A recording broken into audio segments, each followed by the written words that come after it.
அகர முதல எழுத்தெல்லாம் ஆதி பகவன் முதற்றே உலகு.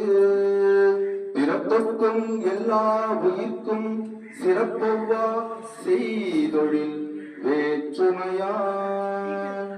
மங்களம் மல்கு மனைவாழி அம்மனைக்கண் தங்குக இன்பம் தழைத்து.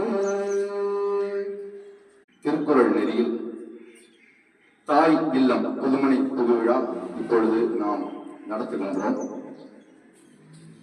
நிகழ்வின் தொடக்கமாக தண்ணீர் கொண்டு நம்முடைய வீட்டிற்கு நாம் நுழைகின்றோம். ஏன் தண்ணீர் கொண்டு நுழைகின்றோம் என்றால், இந்த உலகத்தில் பிறந்த அனைத்து உயிர்களுக்குமே தண்ணீர் முதன்மையானது. உணவில்லாமல் கூட வாழ்ந்திட முடியும், ஒரு சில நாட்கள் நம்மால் வாழ்ந்திட முடியும். ஆனால் தண்ணீர் இல்லாமல் நாம் வாழ்ந்திட முடியாது என்பதற்காகத்தான் தண்ணீரை ஒரு அதிகாரமாக திருவள்ளுவர் வான் சிறப்பு அதிகாரத்தில் இயற்றியுள்ளார்.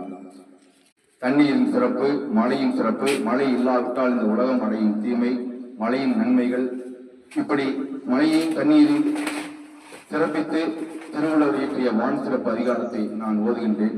தண்ணீர் கொண்டு இந்த புதுமனையில் நாம் நுழைகின்றோம். இந்த பூமாலையின் முடிச்சு அவிழ்த்து வீட்டிற்குள் நுழைவோம். ஏன் பூவோட முடிச்சு அவிழ்த்துள்ள போறோம் அப்படின்னா, பல இடங்கள்ல கச்சை கட்டி, அதாவது ரிப்பன் கட்டி வெட்டுவாங்க. நம்ம எந்த இடங்களும் நம்ம பெரியவங்க சொல்லுவாங்க, வெட்டுறது இருக்கக்கூடாது, முடிச்சு அவிழ்த்து அந்த சிக்கலை அவிழ்க்கணும் அப்படின்னு தான் சொல்லுவாங்க. அந்த அடிப்படையில அந்த பூ முடிச்சு அவிழ்த்து நம்ம இந்த வீட்டுக்குள்ள நுழைகிறோம். அந்த பூ முடிச்சு அவிழ்க்கிறதே நம்ம சின்ன மாப்பிள்ள பொன் சபரி பண்றாங்க.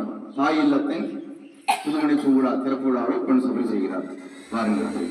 அகர முதல எழுத்தெல்லாம் ஆதி பகவன் முதற்றே உலகு. பிறப்புக்கும் எல்லா உயிர்க்கும் சிறப்புவா செய்தொழில் வேற்றுமையான். மங்களம் மல்கு மனைவாழி அம்மனைக்கண் தங்குக இன்பம் தழைத்து. மங்களம் மல்கு மனைவாழி அம்மனைக்கண் தங்குக இன்பம் தழைத்து.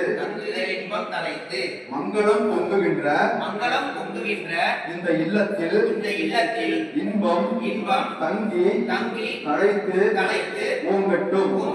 மங்களம் பொங்குகின்ற